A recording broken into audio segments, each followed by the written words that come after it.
Gentlemen, so today we're going to be talking about chapter 13, which breaks down into two fundamental parts. The first part of that is Quine's essay, which is Two Dogmas of Empiricism, whereby he lays out the two dogmas of empiricism, his responses to them, which destroys them fundamentally, and his alternative to the empirical philosophy.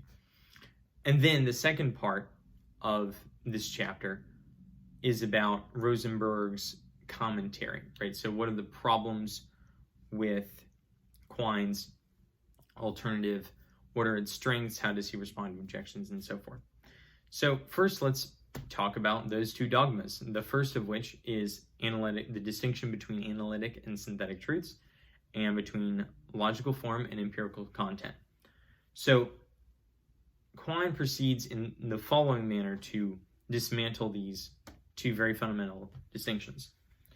So premise one, necessary truths are true by definition. So in particular, the empiricist is committed to the idea that we don't have any prior ideas about the world. And so if we have a definition, it is a necessary truth. And that's just the way that we work with definitions. The second premise on which Quine proceeds is that definitions of terms come from sensory experience. So to give an example, you're in kindergarten and a teacher shows you one apple and she shows you another apple. She puts them together and she says, "Hey Johnny, how many apples do I have?" And you say 2, and you're like, "Whoa, that's what 2 is." So that's where you get the idea of 2. The definition of the term 2 came from your experience of seeing one apple beside another in kindergarten. So premise 3 that Quine proceeds with is sensory experience describes truths about the world, right? So when you were in kindergarten and you saw 2 apples, like there were 2 apples in that world, right? Because that's the way that the world was. That's because that's the way you experienced it. You know that because that's the way you experienced it. There were 2 apples there. So that's what you saw. And so premise 4, truths about the world are contingent truths. So you see those 2 apples. It's entirely possible that there could be a logically possible world in which you didn't see those 2 apples at the time that you did in kindergarten. Entirely logically possible. So you might think that none of these premises are particularly devastating on their own. As a matter of fact, they're quite the emphasis of the empiricist mindset. But taken together, what we've actually found out is that necessary truths that come from definition, which comes from sensory experience, which are truths about the world, are actually contingent truths. And so the distinction between necessary and contingent truth has fallen. We don't have that anymore. So that's the first dogma gone. And then the second dogma, that is the distinction between logical form and empirical content, well, that is very closely related, because we've on the one hand got logical form, that is the way it is defined, and the empirical content, that is something that is the way about the world. And very similarly, that distinction falls as well. And so for the empiricist, to paraphrase Johnny Cash, Quine's going to cut you down. So now we see that empiricism is smoldering ashes on the ground, and Quine has come in to stake his flag upon this ash heap and establish his new alternative scientific empire of philosophical understanding, which is naturalism. Super important. Quine's alternative to empiricism is naturalism. So, what is naturalism? Well, it boils down into 4 basic parts. The basic core, the essence, if you will, of naturalism is that science is above philosophy. Science is now making the rules, deciding the direction, answering questions, and so forth of philosophy. Science is in charge, philosophy answers. That's the essence. And the 4 parts of naturalism are: first, philosophy doesn't regulate science and its methods. Second, science determines the direction of philosophical inquiry and solves philosophical problems. Third, physics is the most secure body of human knowledge. And fourth, scientific theories are a means of advancing philosophical understanding. So in all of these four components, we see that it is no longer that philosophy is either in charge or working in concert with science, but rather that science is in charge. Science is making the rules, deciding the methods, determining truth is the foundation of metaphysics, which is just physical parts. So we see that there too, and that philosophy answers whatever problems that science has, philosophy tags along with. It's sort of an aid, but it's a subservient science, so to speak. Science is the real means by which individuals achieve understanding. It's the foundation.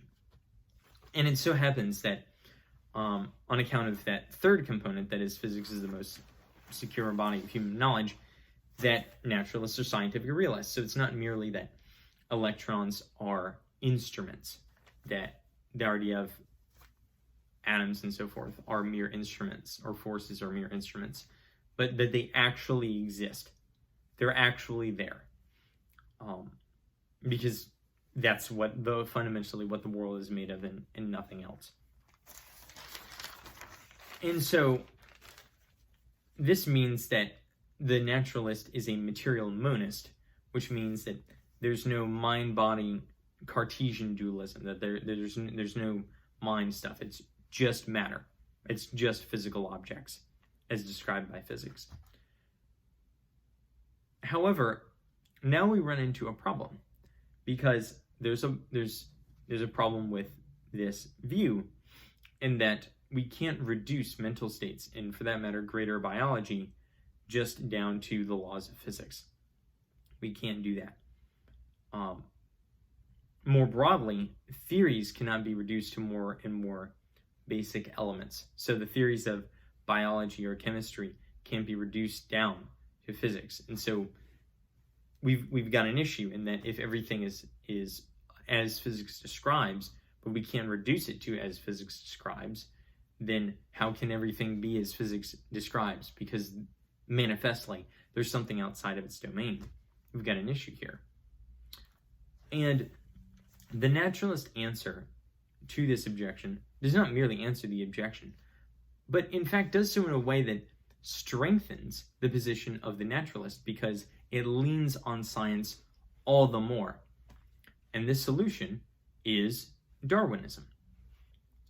So I'll use the example of a chair to explain this idea.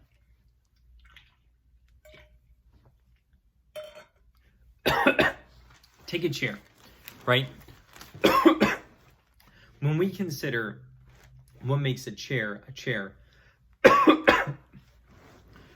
we might think, oh, well, maybe a certain number of legs, or having legs at all, or having arms, having a back, etc. These make the chair what it is. But upon further examination, we realize that that's not really the case.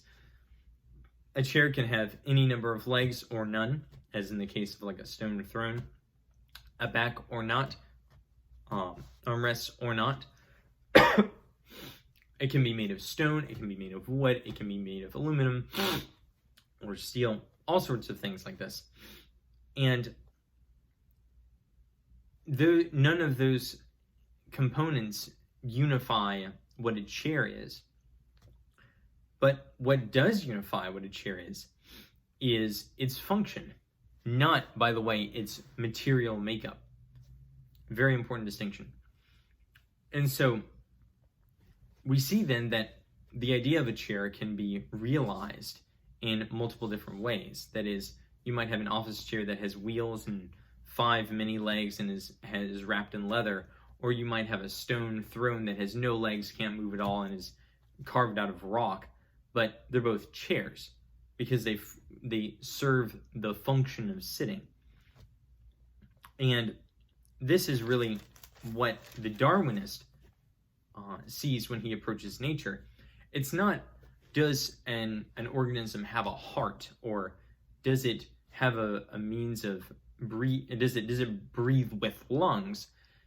It's not the means, it's not the matter that allows it to adapt, or that with which it adapts.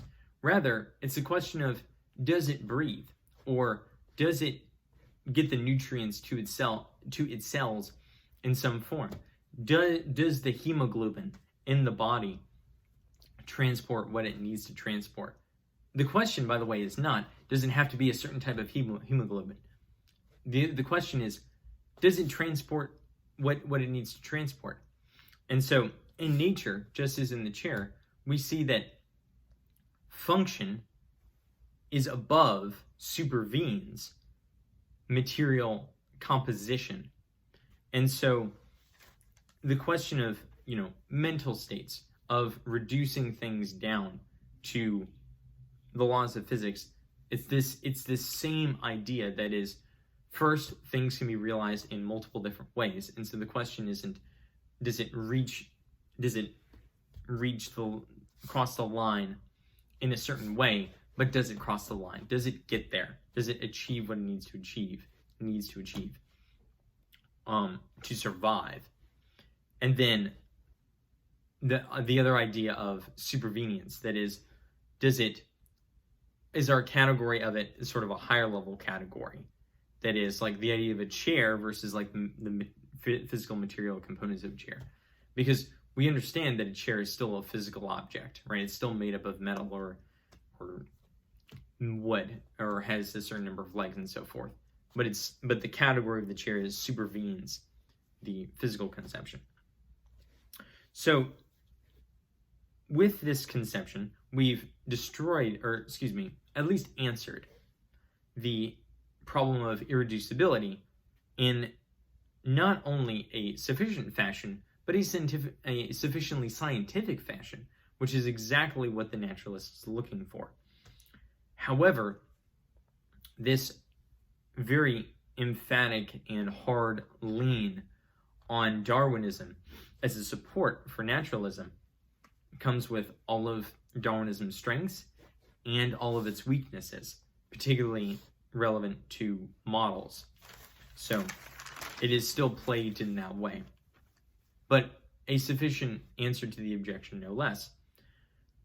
However, we've got one more problem with naturalism that is quite the killer, and that is the problem of justification. So recall earlier that I said that science is above philosophy, or really above everything for the naturalist. That is, science is the source and summit of all answers that come in matters of human knowledge. And so when we ask, therefore, well, on what ground does science stand to answer these questions? It can either, A, be circular and say that science is sufficient, that the empirical data, the explanatory and predictive power as shown by science is sufficient, which relies on science and is therefore circular. It can say that, or it can depend on something outside of science, which may entirely be sufficient to justify science, but we're no longer talking about naturalism anymore. So naturalism really is on the horns of this dilemma, that it can either choose circularity or to forsake itself. And this really is quite an issue, and therefore the problem of justification remains. So let's review. Quine shows that the distinctions of empiricism are nonsense, really, that they don't exist, and therefore that empiricism has no legs to stand on. And he introduces naturalism as a means of correcting this, an alternative approach to scientific philosophy and science generally. And while the problem of the categories and mental states is a powerful objection, he answers it with Darwinism. But naturalism still maintains the problem of justification. So, is it sufficient? Does it answer? I'll leave that for you to decide. Thank you.